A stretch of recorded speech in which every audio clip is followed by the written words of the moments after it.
Snooze you can use. The statistics are alarming. 68% of Americans experience problems sleeping every single week. I am definitely in that category. And like many of you, my biggest issue is interrupted sleep. I call it mom sleep. So in the name of science, I agreed to let them film me all night, taking part in an experiment, spending a night at a hotel to learn more about the consequences that come with a host of disruptions.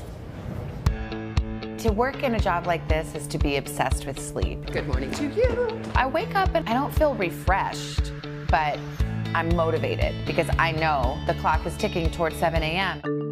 Most of the time when we talk about sleep, it's all about the quantity. But what about the quality? It is really rare that I fall asleep and stay asleep until my alarm goes off.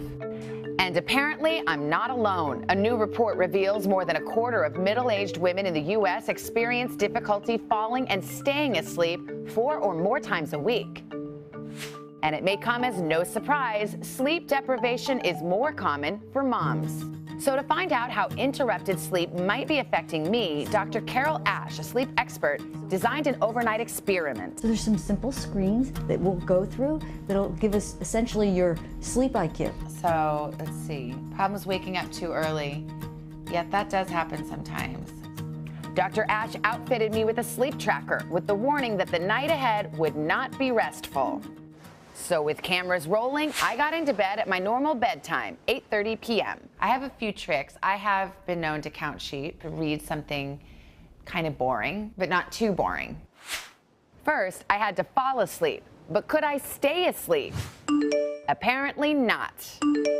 I kept hearing the buzzing of a phone. That really threw me, so I really had to try to reset and fall asleep again.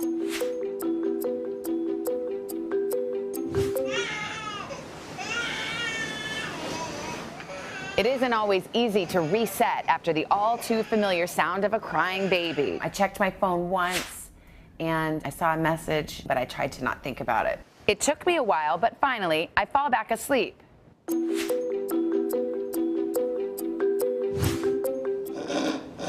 But then I'm interrupted once again. I just tried to ignore it, put the pillow over my head and roll over.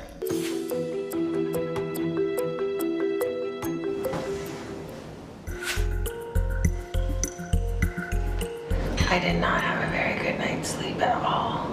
I heard little noises, and then, as often happens, I woke up before my alarm. Hi. Hi, Savannah. So how did it go? Oh, well, I guess you're a morning person. Yeah. We tried to reduplicate a typical night for people that wake up with this type of a problem. I feel tired, but it's no worse than usual. Oh, you poor thing. I know. I've never felt more sexy than in that moment. Dr. Carol Ash is here, and she's got the results. She's an expert at Rutgers RWJ Barnabas Health. Good morning. What a lovely night we had together. I just want to be clear, that was in a hotel. That was not my baby we were ignoring. You guys did that to me in experiment. So what were the results? You had the Fitbit, you had the vitals. Tell me. Well, we did 4 simple questionnaires. The most telltale was one called the Insomnia Severity Index. You had a 14 out of 28 right in the middle. So you're doing some things okay, you could be doing some things better. We checked your vitals, your pulse, and your blood pressure. They were okay. And we used the Fitbit that tracks average sleep-wake patterns, and you had 20 episodes of restlessness. Is that a lot? Well, average Fitbit users, it's 1 to 30, but those episodes of restlessness, that interruption, can be a problem. If you get 8 hours of sleep, which was what we gave you as the opportunity, that's the same if you have interruptions as if you only had 4 hours of sleep. That's why I feel terrible. Wow. That's why I feel All right, terrible. so short-term ramifications of interrupted sleep versus long-term. I mean, there are definitely, Matt, there's short-term implications of this. Your focus will be off, so you'll have a short-term focus. Your attention span is bad. You'll have difficulty with critical thinking. Check. Moodiness. Don't say anything. And mood problems, yes.